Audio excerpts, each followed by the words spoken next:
Classical art was obsessed with figure and ground. Of course, it was obsessed with kings and the people.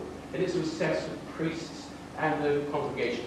It had this obsession with separating out into what's important and what ain't important. And visual art tried to sort of reflect that. In fact, you'll know the stories, and I'm sure they're not simply apocryphal, of Rubens, who painted the tits and stuff, but I mean the floor and stuff, he didn't have time, he had someone else to mess about with that. You know, the idea that Stubbs was great with the horses, but when it came to the bushes, he let some poor sap do it. So this idea of figure ground was absolutely built into classical art. We're concerned with pattern. We're concerned with pattern. We're concerned with the relationship. We're concerned with, I guess, what is called gestalt. We're concerned with the whole that comes from trying to understand all the vibrating relationships which are going on in whatever is the object of our study. Again, with the icon, we always try in classical to resolve everything into a fixed visual form. Or, well, we know how that's been aimed very successfully by corporations with their logo.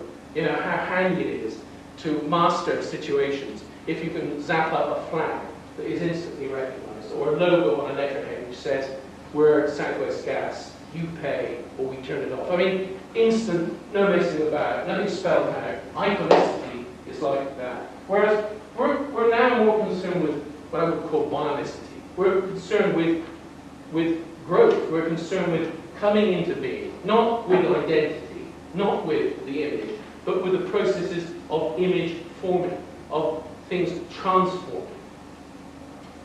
And nature, where is it? It's like someone said about mind, show me where it is, we'll start talking about it. What is this nature? Well, it's something we use very handily to differentiate from what, you know, from the city. We invest in nature with lots of values, like it is, or it's really dangerous. But always nature has been something that we've tried to master, as if, again, we were separate from it. But in artificial life, the science of artificial life, there's an attempt to understand the principles by which nature, as we call it, emerges. What are the complexities? What are the emergent processes that enable forms to come into being? Not only what are these principles, but how can we put them to work? Now, Chris Langdon, who is perhaps most popular in talking about artificial life, if not foremost in the field, says that actually it's the relationship, it's information is what life is. It's the relationship between parts, rather than some secret, unknown entity which is in the parts that makes life. And if we can find the patterns, if we can find the kinds of conjunctions of parts, in other words, the relationships which are dynamic relationships, we may be able to be involved with the construction of artificial, of course we are involved with the construction of artificial life in silico. Those of you who have played at all with any of the constructions of cellular automata, which is not difficult to do, will see how forms interact and grow apparently effortlessly, and certainly apparently at random, and then become meaningful in our view, and take on shapes and lives and can reproduce. Well, in artificial life science, there's a wet end as well as the dry end, as I hope there will be a wet end to virtual reality eventually, it's a moist end. And that is, instead of playing with pixels and with data bits, one plays with actual molecules. And I think it's quite handy to be saying we're talking a lot tonight, that the BBC kindly put on that, or was it BBC or something, kindly put on that show last night. That's a sort of preview of what I was talking about today. How many of you saw that on nanotechnology? Anybody see it? Few saw it. I guess it was taped here and you couldn't see a copy of my views. It left out artificial life, okay? That was too much for the punters in Berkhamsted and so forth to actually take. They don't mind building machines out of molecules, but I mean, to talk about artificial life, I think would have blown it, the program. So Chris Langdon didn't appear, but maybe late at night they'll put him on as well. Then, another thing about art was certainty. See, you had this law of perspective which said at the end of the day, everything converges to this point. So don't worry, the walls will stand up, the trees will be okay, the cows won't be too big, and so on and so forth in your painting, because we've got this law, it's law of perspective, got aerial perspective, got linear perspective, but finally what it comes down to is everything converges to this point that gives the law.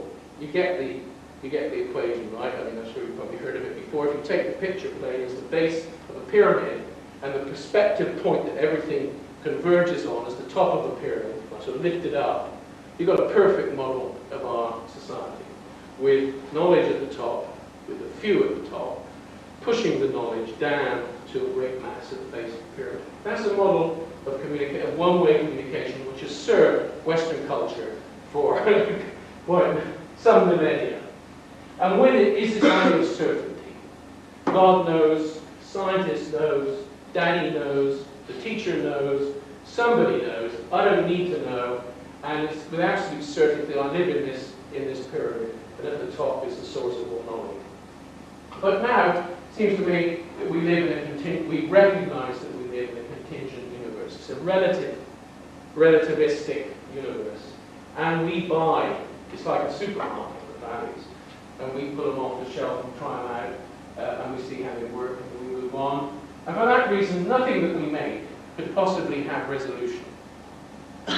You're thankfully too young to know that art teachers used to talk about something called composition. It was actually taught. There was a thing taught called composition. And some poor old fellow, older even than me, would come by with his pipe and say, you know, if you put the red over there a bit and the green, you know, and they do all this sort of semaphore with the hands of colour, then you'll get, it'll be composed. Well, who wants it? We're not interested in composition. It's something that absolutely is not one little bit. And resolution is likely to be absolutely corrupt. You've seen all the political resolutions that have been put forward for the last 200 years. All of them have ended up in bloodshed and death. So resolution is not a game, I think, now that we really want to play. Evolution is a game that we want to be a part of. Let's trace that. That's what artificial life is about. And artists who are involved with artificial life systems are concerned with getting in on the act of evolution. Not Darwinian kind of viewing it, you know, from the HMS Beagle or something, writing down notes, analysing it, but actually being involved in how nature could be, which means how we could be, which is to talk about the bionic body. Again, the computer, you know, had a bad press. I'm sure you know it. Still has in many areas, because it was seen as a kind of toolkit. Jim will fix it, kind of super kit. But in fact, of course, that's not why it's interesting at all. It's an environment. The digital world is an environment, meaning that everything within it is affected in some way by it. And I think the sooner we are able to realize that, and those artworks which work in that sort of way, that is, they see their role as being a part of the environment that we all inhabit, the more useful the digital systems can be to us.